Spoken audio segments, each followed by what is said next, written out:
Buenos días, mi nombre es Hilary Paola Figueroa Ortiz, soy estudiante de la carrera de tecnología y hoy vamos a hablar sobre lo que es el átomo de tungsteno. Antes de comenzar a hablar sobre el átomo de tungsteno, quisiera contarles un poco sobre la historia del átomo. La primera referencia que se tiene sobre esta investigación es de los griegos, varios años antes de Cristo. Los científicos de esta época, o los científicos griegos, pensaban que la materia estaba formada por 4 elementos: tierra, agua, aire y fuego. Según ellos, esta materia se podía describir como la combinación de todas estas materias en varias porciones, modificada por sus 4 esencias básicas, que era seco, húmedo, caliente y frío. La idea de que que la materia estaba formada por 4 elementos permaneció así por varios años hasta el año de 1802, donde el maestro inglés John Dalton publicó un libro de resumiendo sus experimentos, donde demostraba que los elementos estaban clasificados de acuerdo a valores íntegros de la masa. Según Dalton, los elementos estaban formados por átomos idénticos que químicamente reaccionaban de la misma manera. Por ejemplo, lo que es los átomos de oxígeno eran similares. Entonces, estos átomos tenían la misma forma, las mismas proporciones, pero eran diferentes a otros átomos de otros elementos. La combinación de estos átomos se podría imaginar algo así como un gancho y un ojo, claro si son distintos.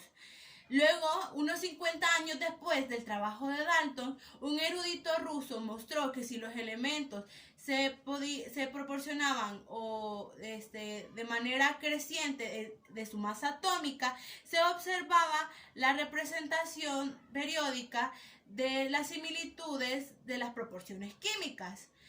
En esta época se llegaron a descubrir alrededor de 65 elementos.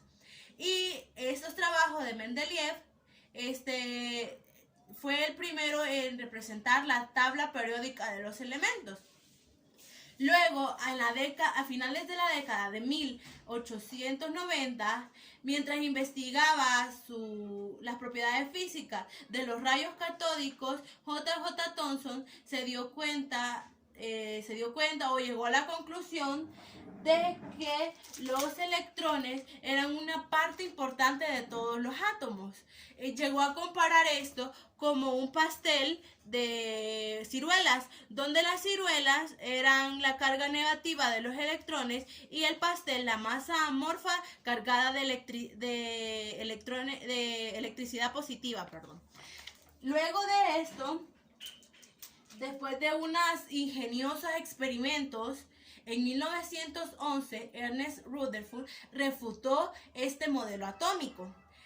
Sin embargo, él puso un modelo nuclear donde decía que el átomo era un núcleo denso con carga positiva, rodeada de electrones con carga negativa, y al centro lo llamó núcleo.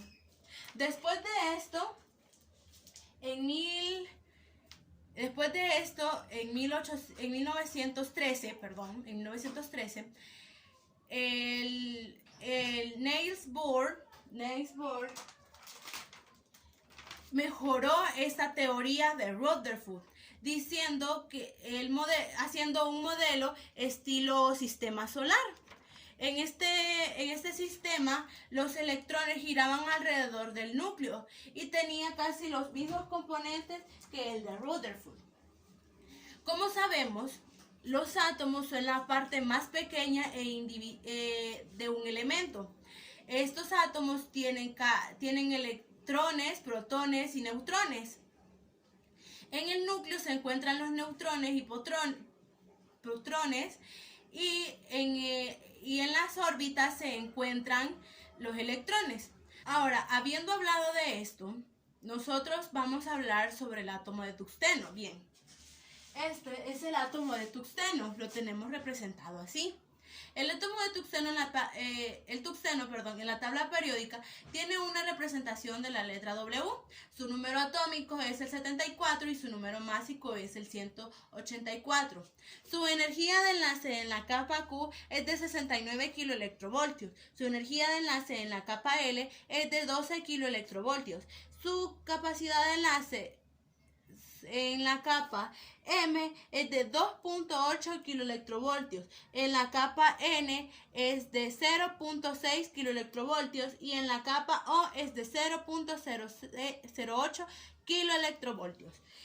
Nosotros podemos calcular cuántos electrones hay en cada órbita o cuánto es la capacidad de electrones en estas órbitas. Para calcular eso, lo que nosotros vamos a hacer es utilizar esta ecuación, 2n a la 2, donde 2 representa donde n representa el número de la capa. Por ejemplo, si vamos a hablar sobre la capa n, que es la capa número 4, entonces decimos 4 elevado a la 2. Esto es igual a 4 por 4, 16. Y 2 por 16 es igual a 32. Entonces, en nuestra órbita número n caben 32 electrones. Nosotros podemos ver que en esta órbita sí hay 32 electrones, pero a diferencia de la órbita O y la órbita P, que en la órbita O hay para almacenar 50 electrones y en la órbita P 72, aquí solo tenemos 2 electrones y aquí solo tenemos 2 electrones. Nosotros utilizamos en radiología el tuxteno para trabajar con algunas máquinas como protección de algunos de los rayos y es muy importante tener en cuenta esto. Muchas gracias.